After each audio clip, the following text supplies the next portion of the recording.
Senin yanında olman büyük bir onurdur. Gazi Tuğ.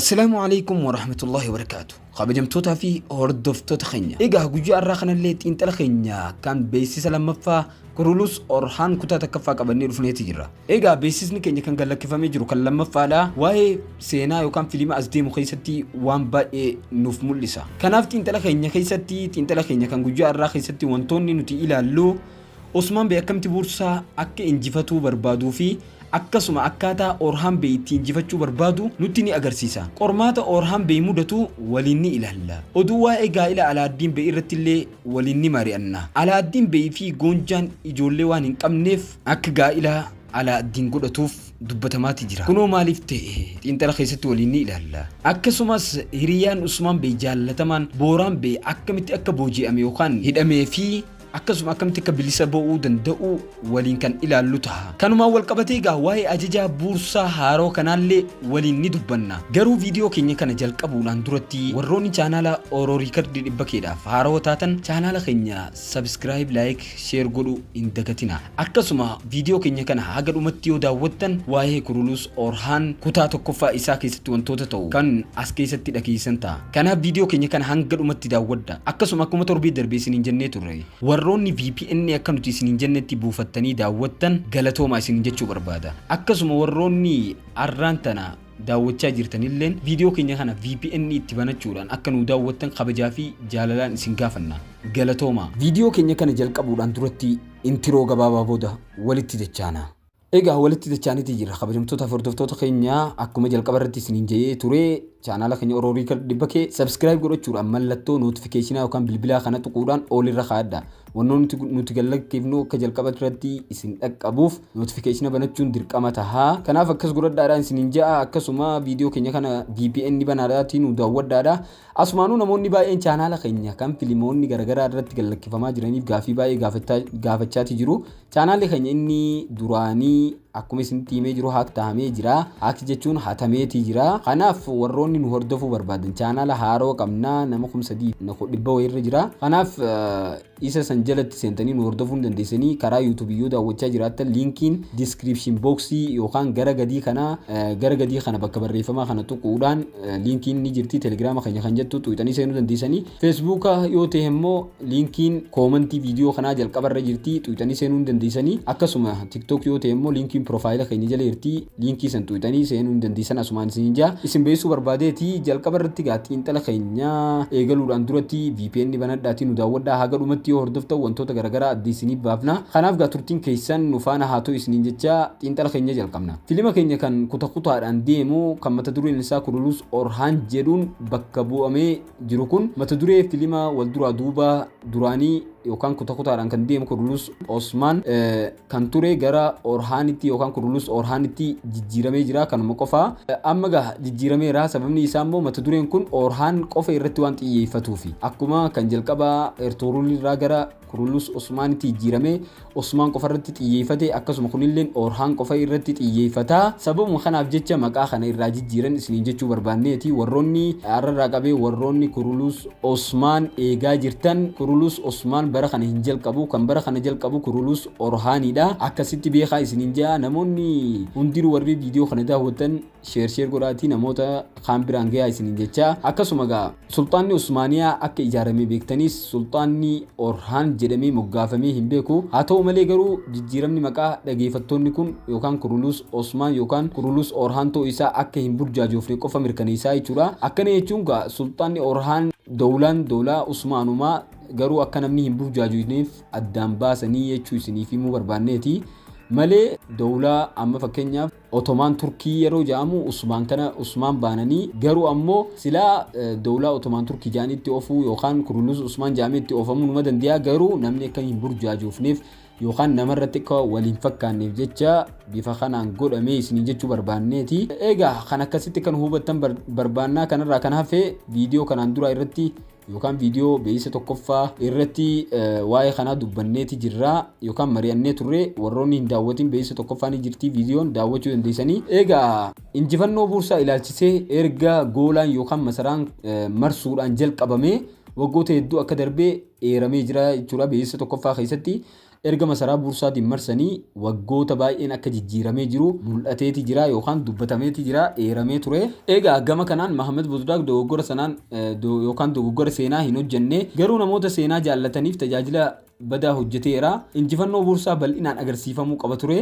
Waggaa 9 yoo darbee injifannoon kun yeroo dhiyootti akka raawwatamu agarsiisaa jechuudha. Jechuun waggaa 9 guutuun darbee jira. Injifannoon ganaa kan Buursaadhaa baay'ee akka waan dhiyaatee jiru jechuun fakkeenyaaf Buursaa irratti xiyyeeffatanii jira waan ta'eef injifannoon Buursaa akka malee dhiyaatee jirti jechuudha. Garuu akkuma beektan Mahammad Bozdaaq kanaan dura murtoo isaa duubatti deebiseera. Bara kana injifannoo Buursaa illee agarsiifamuu dhiisuu mala. Yookaan bara kana keessa yookaan kutaa kana keessatti siizinii tokkoffaa kana keessatti siizinii tokkoffaa kan Kurulus Orhaan kana keessatti injifannoo Buursaa mul'achuu dhabuu danda'a jechuudha.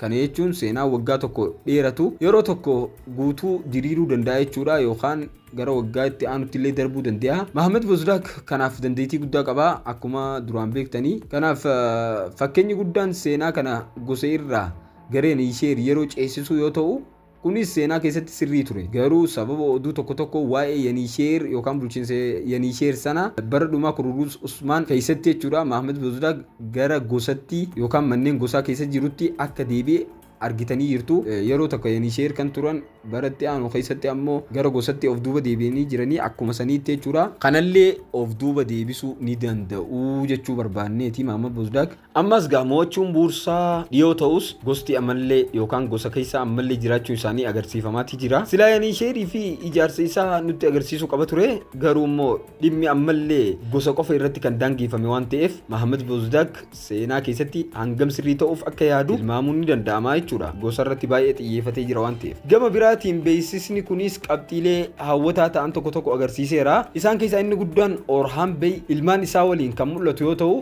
ilmaan isaas xiqqoo guddataniiru. Kunis yeroo dheeraan akka darbee jiru ifa godhaa jechuudha. Waggaa 9 san akka waan gahaniituma jiraniiti fakkaata. Kun seenaa irratti hundaa'uu isaa yookaan wanni ja'amaa jiru yookaan Buursaa injifachuun goolama Buursaa ijaaruun isaanii akka waan mul'atuuti. Kunillee seenaa yookaan waggaa 9 turuu isaanii san waan ragaa ta'uu ni qabnaa jechuudha. Akkasumas ajajaan Buursaa akka beekamaa ta'u agarsiifamaa jira. Hiriyoonni dhiyoo Orhaan Bey illeen irratti mari'achaa jiru waa'ee kanaa irratti. Kunis ajajaan kun nama humna guddaa qabu ta'uu isaa mirkaneessa. Orhaan Bey dargaggummaa fi quuqama isaa keessatti yeroo ammaa kana Buursaa injifachuu yoo barbaadu Osmaan Bey garuu injifachuun hanga salphaa akka hin taane ni beeka. Akkasuma Orhaan Bey waajjira muummee osoo bulchaa jiru murtoon dhumaa gosaa fi waraanni ammallee Osmaan Bey akka ta'u ni beektu jechuudha. Kana jechuun Orhaan Bey waajjira muummee qofa harkaa qaba. Murtoo dhumaatii fi akkasuma gosa isaatii fi waraanni ammalleen harka Osmaan Bey keessa jira yookaan isaan hoogganamanii jechuudha. Egaa Sardar Shaahin kabaja akka barbaadu beekamaadha. Gantuu ta'uu isaas boodatti ni mala. Kanaafidha Shaahin Bey ofii isaatii waan Osmaan Bey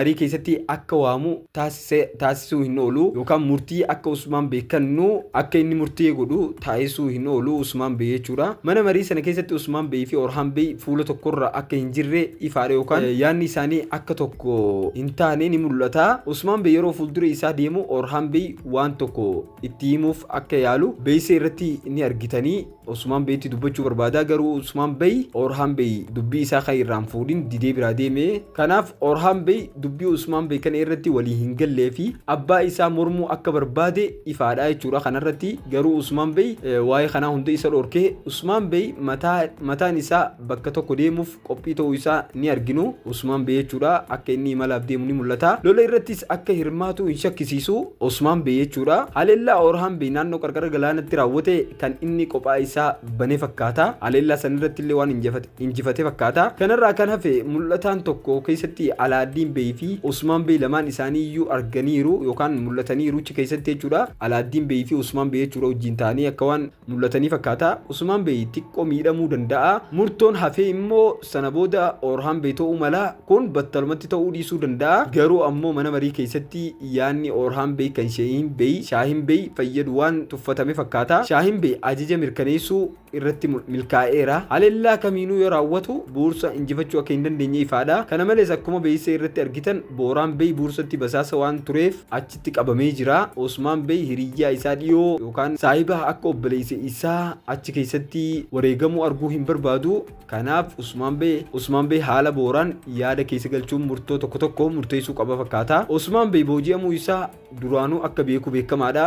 Booraan Bey achi keessatti basaasa ta'ee waan seeneef achi keessatti akka booji'amu Osmaan Bey waan beeku fakkaata. Waa'ee Booraan yoo dubbannu akka nama dulloomeeti inni rifeensi isaa arrii ta'ee jira yookaan adii ta'ee jira. Akka waan adii qabutti mul'ata garuu jeerkutaay ilaalaa jeerkutaay ammallee rifeensa gurraacha kan qabu dargaggeessa fakkaata. Mahammed Buzdaag wantoota kanaaf xiyyeeffannoo kennuu qaba. Jeerkutaay yoo haammatamuu qaba ture akkasuma umrii isaa sirrii ta'e qabaachuu qaba ture akkuma seenaa irratti jechuudha. Kana malees Orhaan Bey gorsa Niilfar Haatun irraa fudhachuun kan mul'atu yoo ta'u yookaan Niilfar Haatun wajjin kan mari'atu yommuu ta'u isirraa gorsa garaagaraa kan fudhatu fakkaata. Gorsa gaarii waan isaaf kennitu fakkaata gaa isilleen gorsa gaarii isaaf kennite jennee yaanna waan faallaa Osmaan Bey yookaan Alaaddiin Bey ta'e deemu hin gorsitu fakkaata. Garuu Alaaddiin Bey fi Goonjaan ilmaan waan hin godhanneef lamaan isaanii yaaddoo keessa jiru. Boo'ichi Goonjaa itti fufeeree nagaa. Maamil Buzdaag abattu yookaan aktara tana kana amala Goonjaaf adda durummaa